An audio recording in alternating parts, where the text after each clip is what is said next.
Hi, I'm Dan from Culpa Hobbies, and today I'm going to show you how to make a cheap, easy to put together, but reliable storage solution for all your minis at home to keep them safe and dust-free.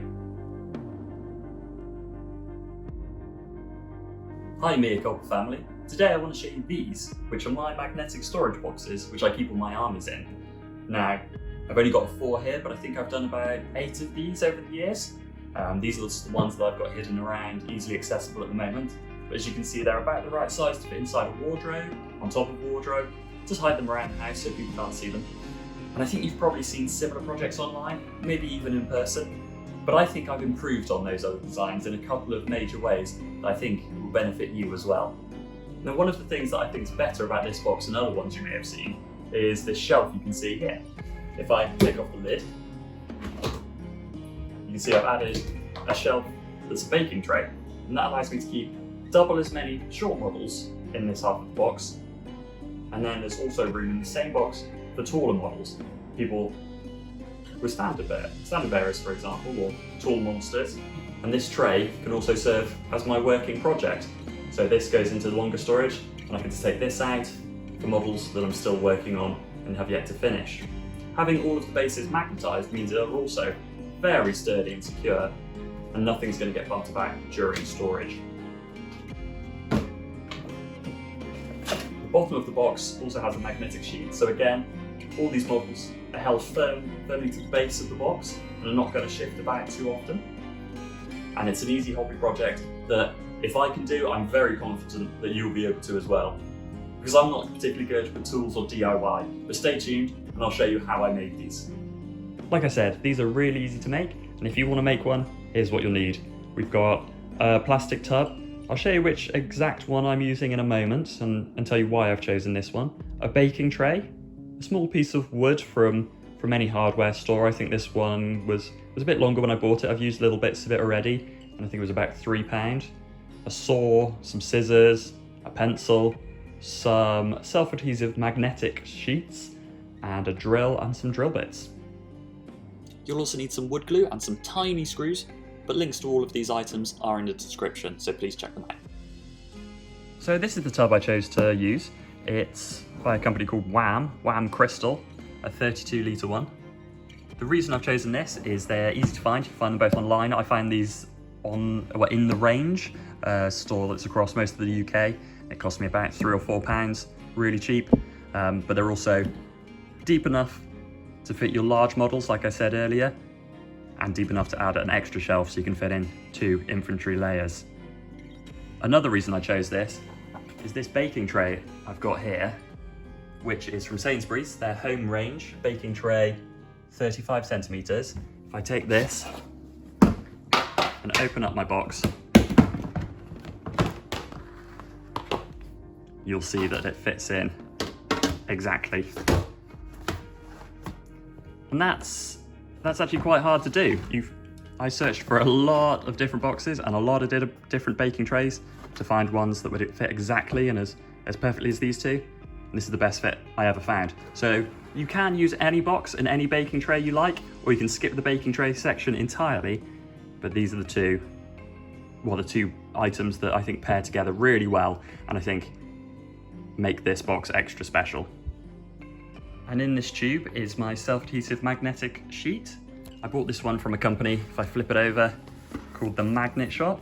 I'll put a link directly to their shop and also their Amazon page where you can buy this exact item. It is a, let's see, 610 by 365 millimeter self-adhesive heavy duty magnetic sheet. If I open it up, you can see it's just a roll out sheet with a sticky side. You can peel off this white paper here and it'll stick down. And this piece of wood is just a centimetre by centimetre piece that I got from B&Q. Like I said, it cost me about £3, but you can find them anywhere. And there's nothing special about this. You can choose any size you like and from any place. What I've done now is I've just led the magnetic sheet under the box. I should have said before as well, these magnetic sheets, you don't need to buy this exact one. You can find them in most hobby stores in A4 size if you're doing a smaller box, or a variety of different sizes and shapes and strengths online. I would recommend finding one that's quite heavy duty though, as they're just going to have a better magnetic hold and they're going to keep your model safer in the long run. So what I'm going to do now is I'm just going to line up the box as best I can. Luckily it's see-through, so you can see just exactly if it's filling to the corners, and it looks pretty good. And then I'm going to take my pencil left over here and just draw around the edge to give myself a good idea of where I want to cut. And there you go, it's marked out now. I've drawn a line on both sides showing me where to cut. And then this stuff is soft enough with a pair of scissors. You should be able to just trace along there. It's probably better to do it bigger rather than smaller, just to make sure that you're not leaving any gaps on the edges of this tub in the end. But I'll come back to you once I've finished cutting this out. And there we go, all cut out. So if I just double check, if I throw this in here, it looks like a pretty good fit. That looks good. So all I'm going to do now is just round off these edges so it fits in there even better.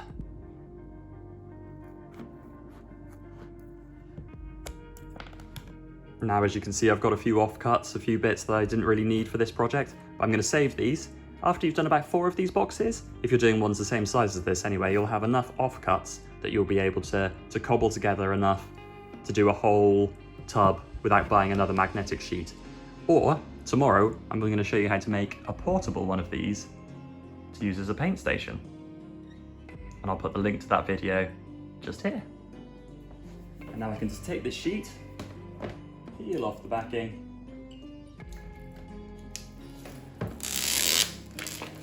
there you go, and carefully align it as best I can. That looks pretty good. Push down firmly.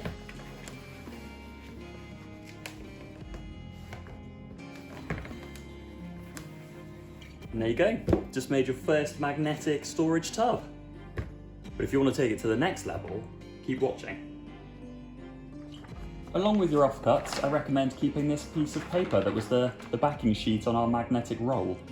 The reason I'm going to keep this is if I make another one of these anytime soon, I can use this as an exact template of what size sheet to cut. Now the next thing you're going to do is going to take your piece of wood from before, and I'm going to measure out 2 lengths of 23 centimeters.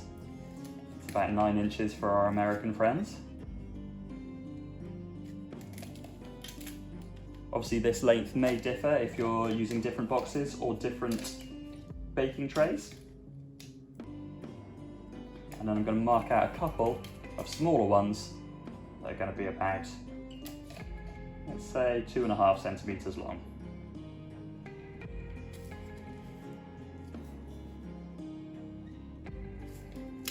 Now, I'm going to take my saw, cut these lengths of wood, and then I'll be back with you. Now, I would also advise doing this outside, but it's raining here today, and my wife's out of the house, so carry on. I would also advise using a smaller and slightly less rusty saw than this, but I couldn't find my hacksaw this morning, so this is what we've got. Now the next step is to take your newly magnetized box and measure out where you want this shelf to go on the side. I figured out that about 7.5 centimeters down from the top is probably the best place for it. The reason I measure down from the top as opposed to the bottom is this isn't a straight line, but up here it is. So my pencil broke. I've stolen my daughter's. It's like a Paw Patrol one, and I'm going to measure out 7.5 centimeters a couple of times with my pencil.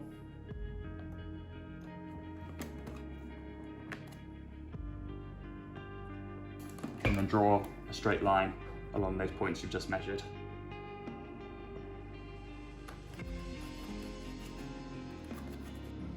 Doing this with a pen is easier, but I like doing it with a pencil because it easily rubs off afterwards.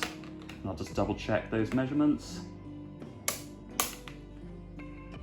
They appear about right, they don't need to be perfect, but I'll do the same on the other side and get back to you.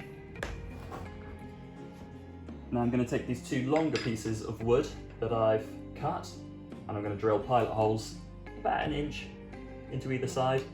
I've got a bit of scrap wood here to protect the floor if I go through. Again, this doesn't need to be too precise, but these are just to help the screws go through later on and stop the wood from splitting.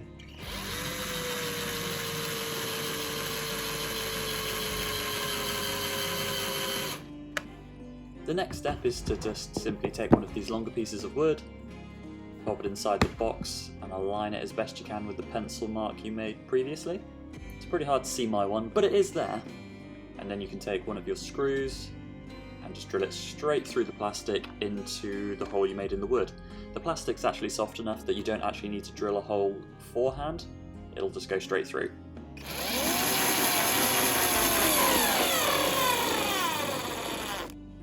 And I'm just going to do the same on this second side. Line up the screw.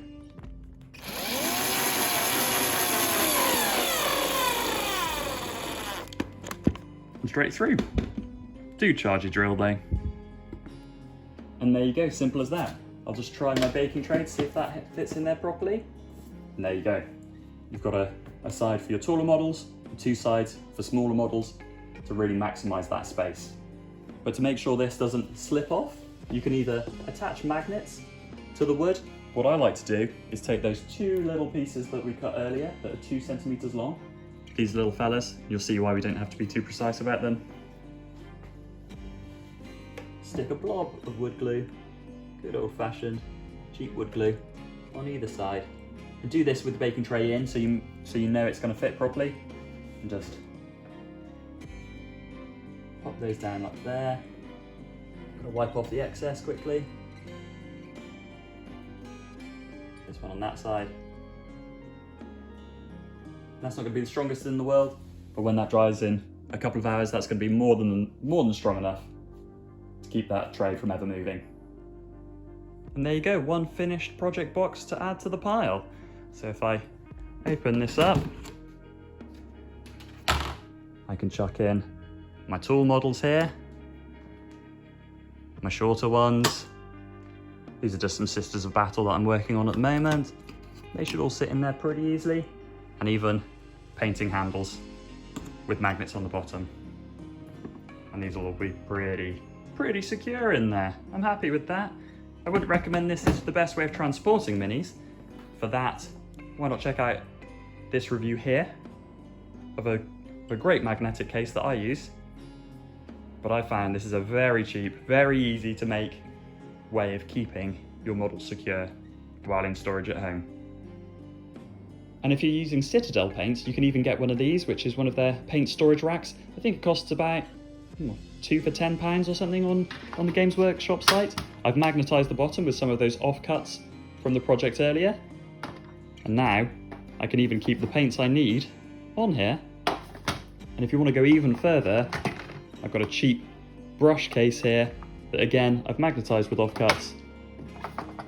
And I've got my whole painting set up on one tray, easy to go.